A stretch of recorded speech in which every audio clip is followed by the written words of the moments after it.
નમસ્કાર, હું છું ગોપી ઘાંગર અને આપ જોઈ રહ્યા છો નિર્ભય ન્યૂઝ। એક પત્રિકા ફરીથી હવે વાયરલ થઈ છે અને આ પત્રિકા હવે ધવલ દવે જે રાજકોટના પ્રભારી છે તેમની પત્રિકા છે। આપણી સાથે કોંગ્રેસના લલિત કગથરા જોડાઈ ગયા છે। એક તો પાટીદાર છે, કોંગ્રેસના નેતા છે, તેમની સાથે ચર્ચા કરીએ કારણ કે ભારતીય જનતા પાર્ટીનો ડખો હવે ધીરે ધીરે વધતો જઈ રહ્યો હોય એવું લાગી રહ્યું છે લલિતભાઈ, કારણ કે એવું લખવામાં આવ્યું છે કે પાટીદારોનો પાવર ઉતારવાનો છે અને રત્નાકરજી એવું ઈચ્છતા હતા કે પાટીદારનો પાવર ઉતરી જાય।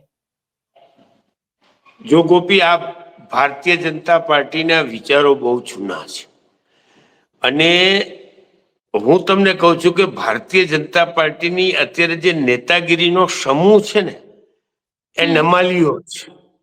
એટલે ઈ નનામી પત્રિકાઓથી પોતાની લાગણીઓ વ્યક્ત કરી રહ્યા છે। બોલવાની કોઈનામાં હિંમત નથી, તાકાત નથી અને સરમુક્તાઈ શાસનમાં બોલે તો ભાજપમાં તને ખબર છે કે શું હાલ થાય। પણ હું તમને થોડા ફ્લેશબેકમાં લઈ જવા માંગુ છું કે વર્ષો પહેલા જ્યારે સૌરાષ્ટ્ર અને ગુજરાતમાં ચીમનભાઈની સરકાર હતી કે અમરસિંહભાઈ ચૌધરીની સરકાર હતી ત્યારે ખરેખર પાટીદારના નેતાઓનો દબદબો હતો। પછી તમે અમરેલીમાં જાઓ તો દ્વારકાદાસ પટેલ ને મનુભાઈ કોટડિયા હોય, રાજકોટમાં પોપટલાખા સોરઠિયા હોય, વલ્લભભાઈ પોપટભાઈ પટેલ હોય, પછી આમ ઉત્તર ગુજરાતમાં જાઓ તો જે તે સમયના ધુરંધર બધા જ નેતાઓ દરેક સૌરાષ્ટ્ર અને ગુજરાતમાં બધે જ હતા। ભારતીય જનતા પાર્ટી આ બધાથી પીડાતી હતી અને એને સ્થાન નહોતું મળતું। ત્યારે કેશુબાપાને લઈને જે ગુજરાતમાં અયોધ્યાનો રથયાત્રા કાઢીને જે રીતે કેશુબાપાની આગેવાની લઈને કેશુબાપાને આગળ કરીને અને ભારતીય જનતા પાર્ટી ગાંધીનગર સુધી પહોંચી, ત્યારથી એક ડંખ હતો આ લોકોને કે આ જે સમાજ છે, જે રાજકીય રીતે બહુ તાકાતવારો છે, એને નેસ્ત નાબૂદ કરવો છે। જો કેશુબાપાને ઉતારીને જયારે નરેન્દ્ર મોદી ગુજરાતના શાસનમાં 2001માં બેઠા ત્યારે એને સ્પષ્ટ કેશુબાપાને 50 ધારાસભ્યો કહેવા ગયા કે બાપા તમે આ સહન કરો માં હાલો, અમે તમારી સાથે છે। એ જે ખૂંચતું હતું મોદી સાહેબને કે એટલે એક એકને વીણી બધા જ રાજકારણ સાફ કરી નાખ્યા। અત્યારે જે ધવલ દવેના જે લેટરમાં જે ભાઈ લખવા વાળો છે એ ભારતીય જનતા પાર્ટીની જે પોલિસી છે એ ક્યાંક ઉજાગર કરે છે। આજે તમે જુઓ કે સૌરાષ્ટ્રમાં ગમે તેટલા પાટીદાર નેતા અને ધારાસભ્યો કદાચ 154 માંથી 44 હોય, 42 હોય, 46 હોય, 48 હોય, પણ એ કેવાના ધારાસભ્ય છે અને કેવાના પાટીદાર છે। હમણાં તમારો વિવાદ ચાલે છે કે જયેશભાઈ અહીંયા સ્ટેજ ઉપર બોલી શકે છે, શું કામ નેતા નથી કે એકતા શું મારો વાક હતો તમને મિનિસ્ટર નો બનાવ્યો? શું મારી સેવામાં ઘટતું હતું ભાઈ? શું મારી લોકચાહનામાં ઘટતું હતું? પણ બધા જ નેતાઓને ક્યાંક ને ક્યાંક એના સિમ્બોલના મોતાજ બનાવી દીધા ભારતીય જનતા પાર્ટીએ કે જીતવું હોય તો તમારે ભારતીય જનતા પાર્ટીનું કમળ જોશે। એટલે અમે લલિત કગથરા, લલિત વસોયા, અમારા જે પરેશ ધાનાણી, વીરજી ઠુમર ને અમારા બધા જે હાલ થયા, અમે હારી ગયા, હાલ તો બીજા શું થયું એમ જીતવા માટે પાર્ટીના સિમ્બોલના મોતાજ બનાવી દીધા અને પબ્લિકને, પછી એ પાટીદારની પબ્લિક હોય કે ગમે તે, એ મોદી સાહેબ અને ભારતીય જનતા પાર્ટીને ઓળખ નહીં કરી દીધી। એટલે આજે લેટર છે એ લેટરમાં સ્પષ્ટ લખ્યું છે કે પાટીદારનો પાવર અને પાટીદારની પીપુડી વાગતી બંધ કરી દેવી છે અને એ હકીકત છે। ભારતીય જનતા પાર્ટીનો છુપો એજન્ડા છે, એ તો નો સમજાય એ લોકો ઠેકીને કહે છે। ધારો કે મનસુખભાઈ માંડવિયા હોય આજે કેબિનેટ મિનિસ્ટર હોય, કે અહીંયા ભૂપેન્દ્રભાઈ પટેલ હોય આજે સીએમ હોય, શું પાવર? રાઘવજીભાઈ પટેલ હોય કેબિનેટ મિનિસ્ટર છે તો પાવર શું? તમે એક ડોક્ટરને બદલાવી શકો, એક કામ કરી શકો છો, અથવા તમે કહી શકો એમ છો કે આ દીકરીને રાતના 12 વાગે પાયલ ગોટીને શું કામ ધરપકડ કરી તમારી પોલીસે? બોલે જો એક ધારાસભ્ય ભારતીય જનતા પાર્ટીનો બોલી શકે જોઈ, એ નથી બોલી શકતા, એટલે એ પાવરલેસ ધારાસભ્યો છે। એ પાવરલેસ મિનિસ્ટર છે. એની પાસે કોઈ કેવાના મિનિસ્ટર છે, એ કેવાના ધારાસભ્યો છે, ઊંચી આંગળી કરવાના ધારાસભ્ય છે, પણ સાચી વાત આવે ત્યારે એની પાર્ટીમાં બોલી શકે એવી કોઈનામાં હિંમત જોતો નથી. અને આ લેટરમાં જે લખ્યું છે એ વાતમાં દમ છે કે ભાજપ પાર્ટીનો છુપા એજન્ડા. હું તો વર્ષોથી કહું છું કે આને કાયમને માટે ચેન્જ ઓવર કરવા છે બધાયના. અને ગોપી, હું તને આથી વિશેષ કહું, એક પાટીદારની વાત નહીં, કોઈ પણ સમાજનો નેતા એવો ન થવો જોઈએ કે જેને ભાજપના સિમ્બોલ વહીના એ ચૂંટાઈ શકે. એવા નેતાને તો એ કદ પ્રમાણે કાપી નાખે. પછી આ વાસણા ભાઈ આપણા આહિર, શું કારણે તમે એની ટિકિટ કાપી નાખી? શું કામ તમે ભાઈ અત્યારે આરસી ફળદુને ટિકિટ નો આપીને, શું કામ ગોવિંદ પટેલને ના આપીને રમેશ તિલાડાને આપી? કારણ કે દરેક સમાજમાંથી એવી વ્યક્તિ નો થવી જોઈએ કે એની સાથે એનો સમાજ હાલતો થાય, એવડી કદ એનું ન વધવું જોઈએ. કદ તો મોદી સાહેબ ને અમિત શાહ નું જ વધવું જોઈએ, બાકી બધા નાના કદના થવા જોઈએ. આ ભારતીય જનતા પાર્ટીના વર્ષોથી વિચારો છે, અને વિચાર આ લેટરમાં ક્યાંક ફલીફૂટ થાય છે એવું હું સ્પષ્ટ માનું છું. પણ લલિતભાઈ, કારણ કે આ પહેલા અમરેલી વાળો પત્ર સામે આવ્યો, ત્યારબાદ એક પત્ર સામે આવ્યો તો જેમની અંદર એક ભારતીય જનતા પાર્ટીના નેતાને લઈને એક મહિલા સાથેના સંબંધની વાત કરવામાં આવી હતી, અને આ ત્રીજો પત્ર છે. ક્યાંક ને ક્યાંક ભારતીય જનતા પાર્ટીમાં જે ડખા ચાલી રહ્યા છે, એટલે દરેક વ્યક્તિ હવે પત્ર લખતો થઈ ગયો છે ભારતીય જનતા પાર્ટીમાં. ગોપી, હું તમને બહુ પુરાની વાત કરું કે ભાજપમાં આ ટેવ છે ને, એ જન્મજાત છે, એની ગરહૂતીમાં પાવેલી છે, એના ડીએનએમાં છે. તમને આનંદીબેનનો મફતલાલના લેટરનો ઇતિહાસ તમને ખબર હશે બહુ વર્ષો પહેલા. કે ભારતીય જનતા પાર્ટીના નેતાગીરીમાં હિંમત નથી એની પાર્ટીમાં જઈને સાચી વાત કહેવાની કે બા ન ચાલે. આ શું કામ તમે આ કોંગ્રેસના નેતાઓને લઈને મિનિસ્ટર બનાવો છો? અમારે હું જાન પકીડા વગાડવાના?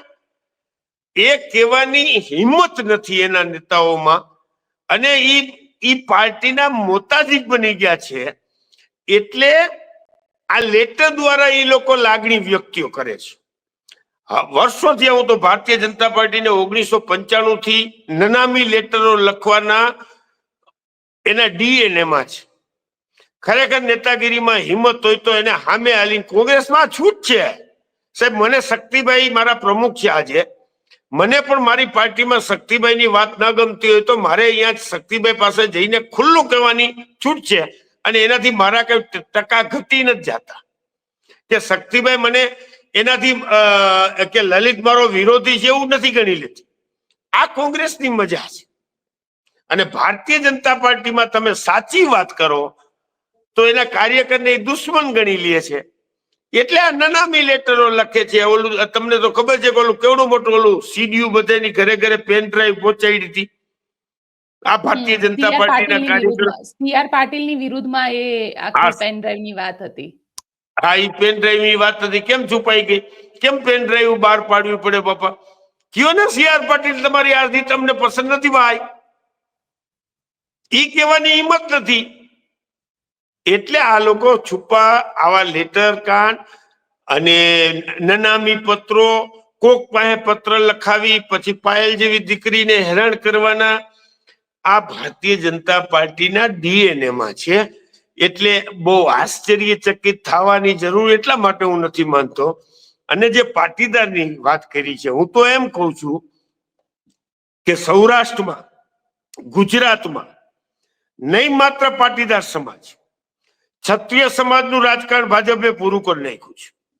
કોળી સમાજમાં આગેવાનોને લઈને બદલાવીને એનું રાજકારણ પૂરું કરતા જાય છે.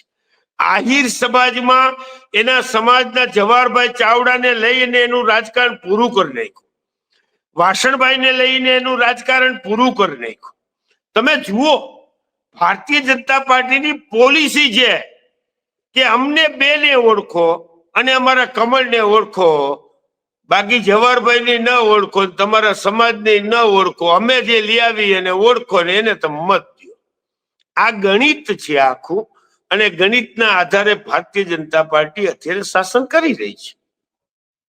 પણ જે રીતે કારણ કે લલિતભાઈ ગઈકાલે જે રીતે જયેશ રાદડિયાનું નિવેદન આવ્યું, તમે પોતે પણ પાટીદાર છો અને સૌરાષ્ટ્રમાંથી આવો છો, અને આ બધાની વચ્ચે આ જે પત્રિકા આવી ગઈકાલે જ, આ પત્રિકા સોશિયલ મીડિયા ઉપર વાયરલ થઈ, અને પત્રિકા વાયરલ થઈ એની અંદર એવું પણ લખવામાં આવ્યું કે ભરત બોઘરાને મેં પતાવી દીધા, અલ્પેશ ઢોલરિયા આની અંદર છે અને અલ્પેશ ઢોલરિયાની સાથે મળીને મેં આ કામ કર્યું. એટલે ક્યાંક ને ક્યાંક સૌરાષ્ટ્રના આ જે નેતાઓ છે, આ નેતાઓ પણ કદાચ અંદર અંદર ઝઘડી રહ્યા છે. બેન, વિસ્ફોટ થવાની તૈયારીમાં છે.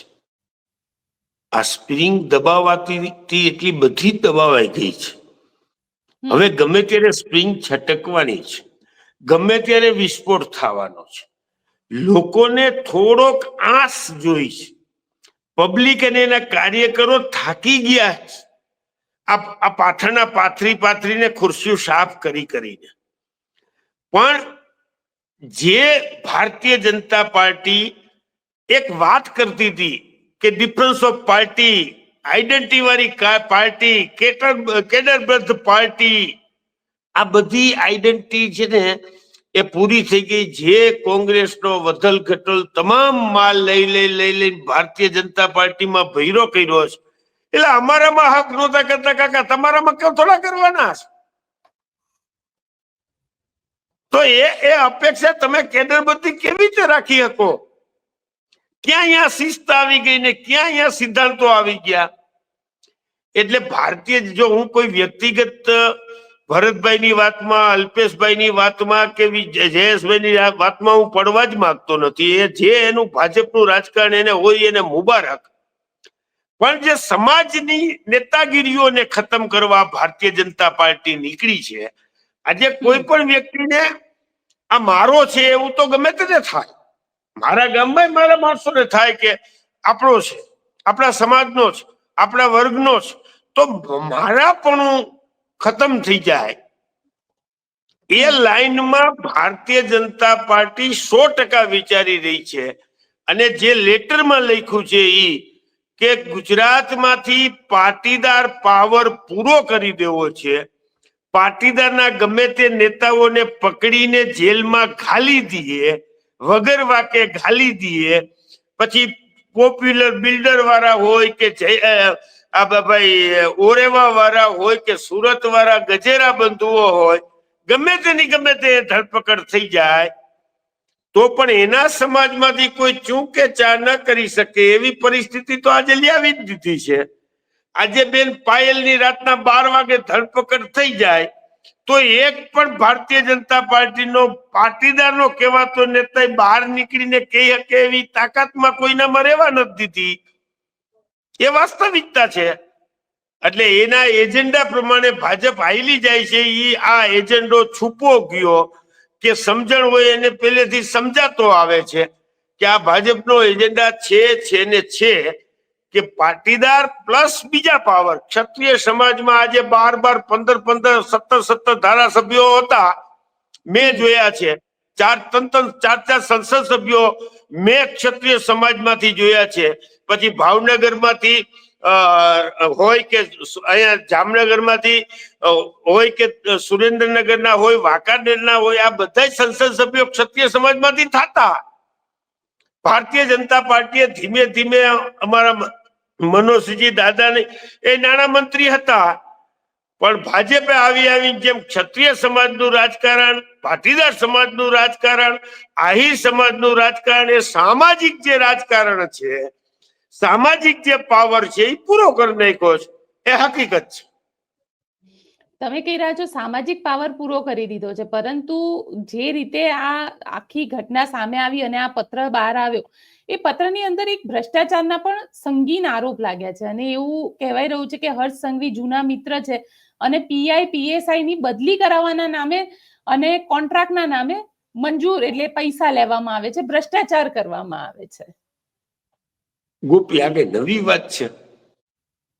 રાતોરાત તમે આટલા દિવસોમાં અમે 70 વર્ષ પાવરમાં હતા, જે અમારી પાસે રાજકોટમાં કે કોંગ્રેસની ઓફિસ નથી. તમે એમ કહો તમે 70 વર્ષમાં શું કર્યું? હું મારી પાર્ટી વાળાને પૂછું છું કે તમે 70 વર્ષમાં શું કર્યું? કે આપણી પાસે એક કોંગ્રેસની ભવન નથી, કોંગ્રેસની કાર્યાલય નથી, અને આખા દેશમાં જિલ્લે જિલ્લે કમલમ થઈ જાય. શું આ બલૂન ને ભૂંગરામાંથી પૈસા પડ્યા? ક્યાંથી આવી ગયા ભાઈ? કેમ એમાં ઈડી નથી પૂછતી? કેમ એમાં સીબીઆઈ નથી પૂછતું? કે આટલા બધા પૈસા આ ભારતીય જનતા પાર્ટી પાસે સભા કરવાના પૈસા નહોતા. આ ભારતીય જનતા પાર્ટીએ 1500 રૂપિયા એક ઉમેદવારને લડવા માટે વેલજી ગગુ ધમસાણી અને ધ્રોલમાં ચૂંટણી ફંડ તરીકે 1500 દીધા હતા. હું વેલજીભાઈ નો ભેગો એજન્ટ હતો, મને ખબર છે. એ 1500 રૂપિયા ધારાસભામાં ચૂંટણી ફંડ દેતા હતા. એ ભારતીય જનતા પાર્ટીની આજે જિલ્લા જિલ્લાએ કમલમની ઓફિસ થઈ જાય તો કઈ ચમત્કાર તો નથી. આ રૂપિયાનો વરસાદ ક્યાંથી આવે? એ ભ્રષ્ટાચાર વિના કઈ થતું નથી. અને ભારતીય જનતા પાર્ટીના શાસનમાં ભ્રષ્ટાચાર શિષ્ટાચાર થઈ ગયો છે. એટલે બાયલોસ બની ગયા છે. એની અંદર તમે ચર્ચા કરીને આપણે ટાઈમ બગાડવાનો કોઈ અર્થ નથી. લલિતભાઈ, તમને શું લાગે? કારણ કે અમરેલી પત્રિકા કાંડની વાત આવે છે અને અમરેલી પત્રિકા કાંડની અંદર મનીષ વઘાસિયાએ એવું કીધું કે પત્રિકા સાચી છે. આરોપ લાગ્યા કૌશિક વેકરિયા ઉપર. કૌશિક વેકરિયા અને જયેશ રાદડિયા પાછા સમૂહ લગ્નમાં, પાટીદાર સમાજના સમૂહ લગ્નમાં એક મંચ ઉપર જોવા મળ્યા, અને કૌશિક વેકરિયાના આરોપ ઉપર કોઈ જ ચર્ચા નથી થતી. ચર્ચા થાય છે તો એ પાટીદાર દીકરીની વાત થાય છે અને થવી જ જોઈએ, પણ ક્યાંક કૌશિક વેકરિયા ઉપર જે આરોપ લાગ્યા છે તેને લઈને પણ ચર્ચા થવી જોઈએ. તમારું શું કહેવું છે? પોલીસે એ પણ ઇન્વેસ્ટિગેશન કરવું જોઈએ. આ બહુ સાચી વાત તમે એ કરી છે કે જે આરોપ હતા એ તો કોણ થઈ ગયા? લેટર અસલી છે કે નકલી? અરે લેટર અસલી હોય કે નકલી હોય કે પેતાભાઈ લખ્યો, કારાભાઈએ લખ્યો, એની હું ક્યાં ચિંતા કરો? આ લેટર લખ્યો એમાં હકીકત છે. ઈ સરકાર કેમ નથી વિચારતી? સરકારે માની લીધું, એ તો હોય જ, એમાં કઈ પૂછવા પણ નથી. પણ એ બાઈને હું કામ લેવા? ઈ લખ્યું કોને? એ સરકારને અત્યારે ચિંતાનો વિષય છે. ભ્રષ્ટાચાર કર્યો એનો વાંધો જ નથી આ સરકારમાં. બાયણે ન આવવું જોઈએ. લખ્યું કોને? એ શું કામ વાત બહાર આવી? એટલે ભ્રષ્ટાચાર શિષ્ટાચાર થઈ ગયો છે. એની કોઈ ચર્ચા નથી થવાની ક્યાંય. કારણ કે આ સરકારે માની જ લીધું કે આ તો કરે, એમાં કઈ નવી દવાઈ નથી. અમે કરી તો તમે કરો જ ને. ઉપલા આકા કરે છે તો નીચલે તો કરે જ ને. એટલે હવે ગોપી, આમાં આ ભ્રષ્ટાચાર, આજે તને કહું કે મારે ન કેવું જોઈએ, મારી પાસે પરમ દિવસે મેં એક માણસને કામ માટે મોકલો. હું બહુ વધારે વિગત નહીં કહું. અને ઈ અધિકારી એની પાસે પૈસા માંગવાની હિંમત કરી એટલે મેં એને સીધી ગારું દીધી. કીધું તારાથી હિંમત કેમ થાય? આટલી હિંમત વધી ગઈ છે નાના નાના કર્મચારીઓની પૈસા લેવાની બાબતમાં. એટલે એ શિષ્ટાચાર થઈ ગયો છે. હવે એમાં ટાઈમ બગાડવાનો કોઈ અર્થ નથી. જી ગોવિંદ. બિલકુલ લલિતભાઈ, આપ અમારી સાથે જોડાયા એના માટે આપનો ખૂબ ખૂબ આભાર. Thank you. તો આપ શું વિચારો છો મને કોમેન્ટ બોક્સમાં ચોક્કસથી લખીને જણાવજો, અને અમારી ચેનલ નિર્ભય ન્યૂઝને લાઇક, શેર અને સબસ્ક્રાઇબ કરવાનું ભૂલશો નહીં. આભાર.